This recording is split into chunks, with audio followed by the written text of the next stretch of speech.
Starting live video. Starting live. Okay. What's up, everybody? Hey, yeah. Hi. Long time no see, but we wanted to take a quick second to let everybody know. Tag you. Oh, we're going to tag you on that. Boom. Tag me. Yenory is officially tagged. We wanted to take a few minutes out to say hello to everybody and let everybody know how our first year in business has been going. It's been a little bit over a year since we both quit our full-time jobs and started on our entrepreneurship journey. So that happened in about April last year, and we moved to St. Petersburg, Florida at the end of April to really get down to work and to move forward with the business. So, over the past year, there's been some ups, there's been some downs, there's been a lot of experience and a lot of lessons, and just wanted to take a few minutes to talk about a few of those lessons and then talk about what we're doing after our first year to really take it to the next level in our business and really start to make a bigger impact. So, babe, I'm gonna go first just to talk a little bit about my experience for the first year. Hey, Mom. Hey, Mom is watching this live. Hola. Hola, Ma. I'll wave at her. She probably don't know how that works, though. Ooh, what you doing? So for the for the first year, one of the biggest takeaways for me is that the biggest room is the room for improvement, and no matter what I've learned, the lesson is always there's more to learn. And whenever I think maybe I've perfected something or I thought I have something to figure out, humble pie is served straight into the face, and it lets me know that hey, you have a lot more to learn, young buck. So definitely learned that got to keep learning and keep an open mind, and the ideas and all the different information, how to take it in, how to sift through all that information and really figure out what's going to be the best path moving forward. What about you, babe? What's one of the things you've learned over the past year? If it makes you uncomfortable and you have to do it anyway. I mean, I think that's pretty much the way to sum it up. A lot of things over the past year have been really uncomfortable. They've been painful even to some extent. And I think a lot of us, whenever we're in the space where we experience pain or discomfort, we want to run away from that because we feel like we shouldn't be in pain or we shouldn't be uncomfortable. But life is a collection of uncomfortable and sometimes painful moments. So I've learned that when you run away from those moments, you rob yourself of the ability to grow, of the ability to flourish, of the ability to push yourself to the next level. And it's really been one of the lessons that this year has ingrained in me. Yeah, I remember we had a long conversation about pain and sitting with the pain and then allowing, yourself to really, understand where this pain coming from, what is the root of that pain. And a lot of time it's something prior that happened to us, particularly maybe even in childhood, that we haven't quite gotten over. And that pain is just a remanifestation now in our adult lives. I would even argue that pain is more a manifestation of the expectations that came out as a result of the experience that we had. Like, I think sometimes we have experiences and they lead us to expect a certain outcome. And once we don't experience that outcome, once that outcome doesn't show up, we are upset because we didn't get that outcome that we wanted. So it's not necessarily the thing that makes you upset, but it is the absence of the desired outcome that makes you upset. My mom is really on this live right now. This is hilarious. Yeah, definitely the expectation that I'm going to succeed on the first try. I'm going to get it exactly perfect and everything's going to work out fine. And we get hit in the face and it's like, oh, no, it's not quite. I have a lot more to go. And I think that with anything in life, particularly us being millennials, social media, things have been instant. We can press a button and have food here, at our doorstep. So that expectation that it's going to come instantly and overnight is just kind of built into our DNA. Hey, Rochelle. Hey. Yeah. Do you have a question? Is there a question for me there? No, not exactly. But that was my takeaway on that. So other things that I've learned and that Yenory has learned is that we need to take time to think deeply. We need to have a certain set of time where we're not in each other's faces, and we're just really focusing on our individual business because we do work together. I call it an incubator of two. but I help Black millennials with business, and Bay helps Black millennial women get unstuck.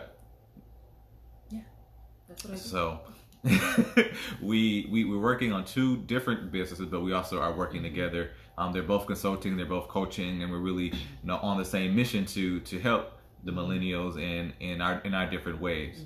So there are a lot of overlap in our business. So a lot of lessons that I'm learning, she's learning, and a lot of lessons she's learning, I'm learning as well, because we talk about it and we have a chance to reflect on the different things we're going through in our business.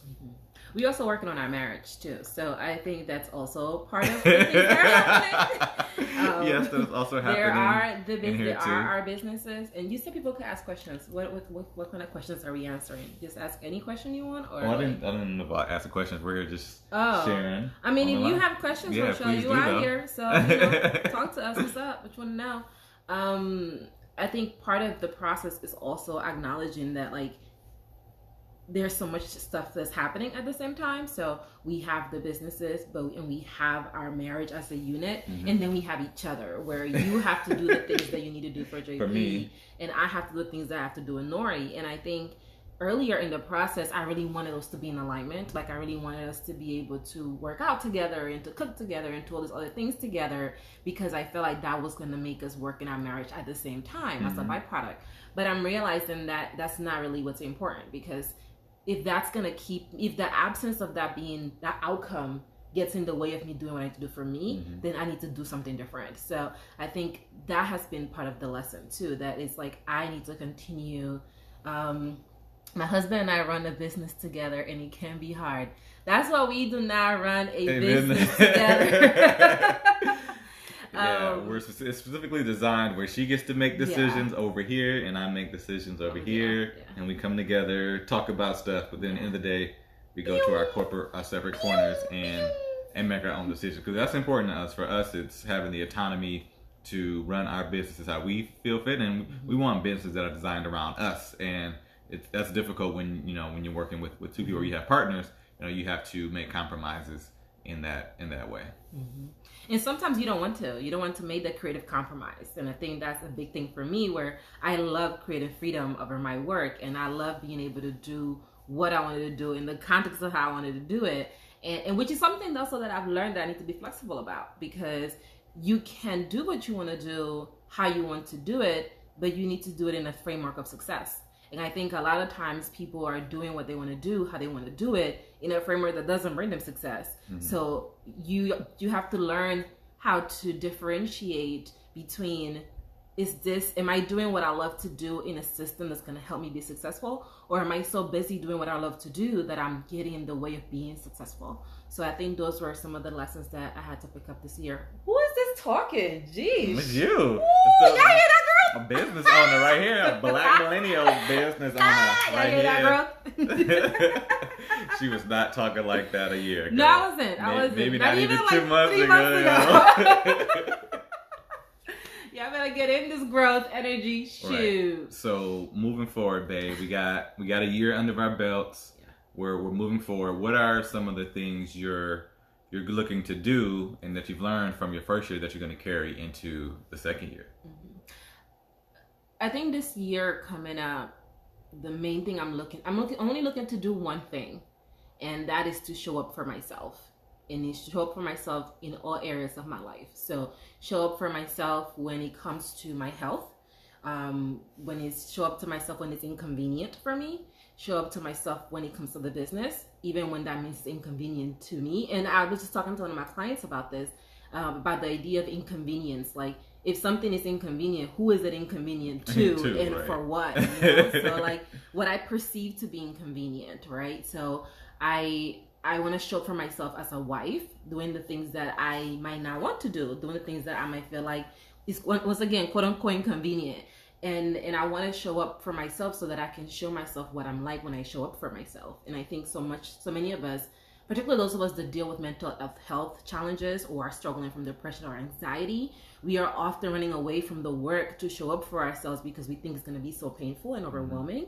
And in reality, we spend more energy running away from the work, more energy creating all these ways to scheme and try to get around the work instead of actually doing the work. And when we do the work, it's like, oh, this is really not that bad. This is actually pretty chill, and I actually really enjoy this, and I'm learning so much.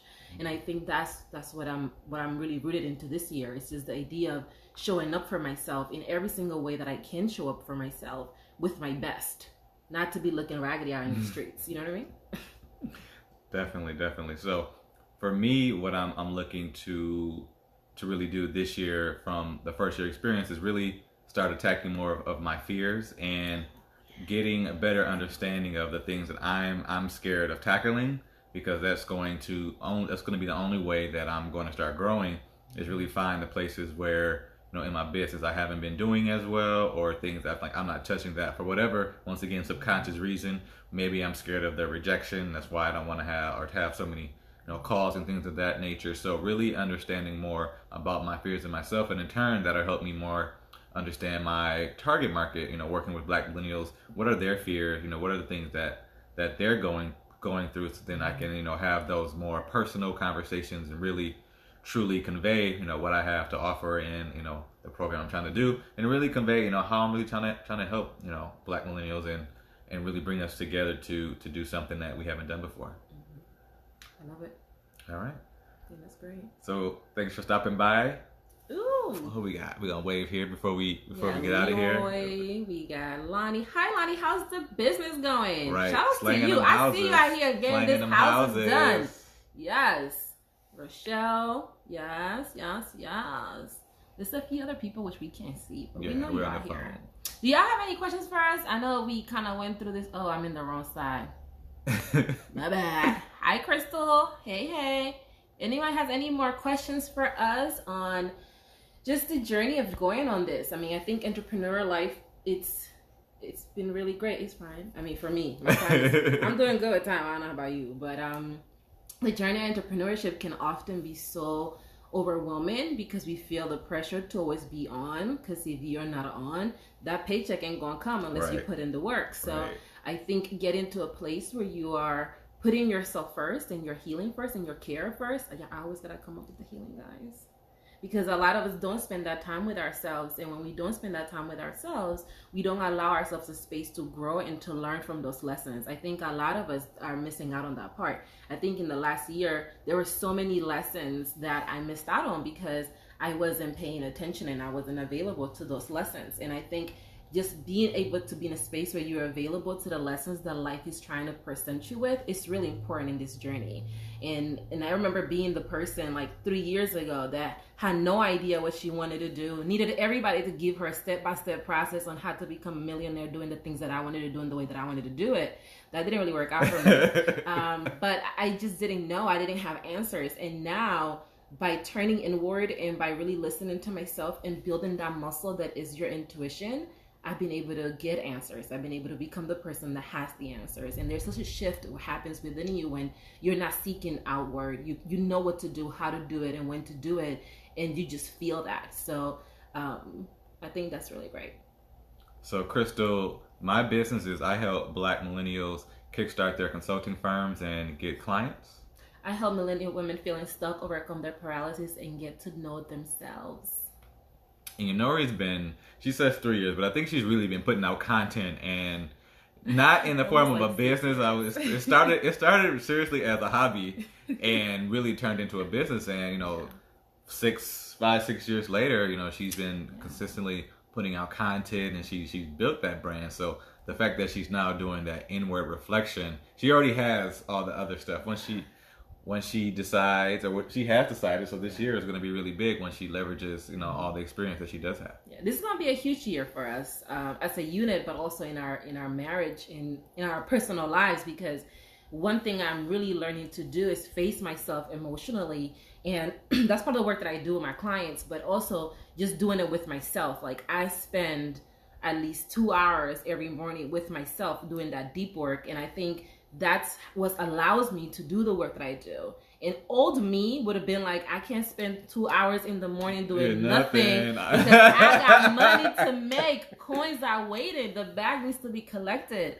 And I never did that. He didn't manifest the way that he manifests now. And the amount of money I've been able to make for my business now, the mental health clarity that I have now, all these things, I see how important it is to have that time with yourself. And I think as entrepreneurs, we often feel like we can't afford to have that time with ourselves. But in reality, we cannot afford not to have that time with ourselves. So it's just been really, really eye-opening to be in this journey and to go on it with someone that's also trying to, you know, get these bags, collect these coins. It's been great. And JP and I are both like, we want to be together but separate. Like, we want to be working but have your own space. Don't get too close. And he just really understands that about me. So he makes this really awesome. Makes it work. Yeah, it makes it fun. Cool. Any more questions for us? I do got a few more minutes for y'all if y'all got time. And if you want to come hang out and learn about... tell them about you. You know. If you want to come learn about what does it mean to get to know yourself, come kick it on my profile, Yenory Pouncil, on Facebook. I'm going to do a live at 7:30 today. So if you got time, come hang out with me. Do you do that every week at 7:30? Yeah, I do that every Thursday at 7:30. I talk about a topic that has to do with your wellness in terms of mental health, in terms of being stuck. And you can catch me on that on the Facebook world, which we are on right now. So just go on my profile, click add friend, and at 7:30, I'm seeing you. All right. So if you're interested in actually what we do and maybe interested in our programs, you can send me a message here on Facebook. She's also tagged here in the post. You can send her a message too if you're interested in her program. Yeah.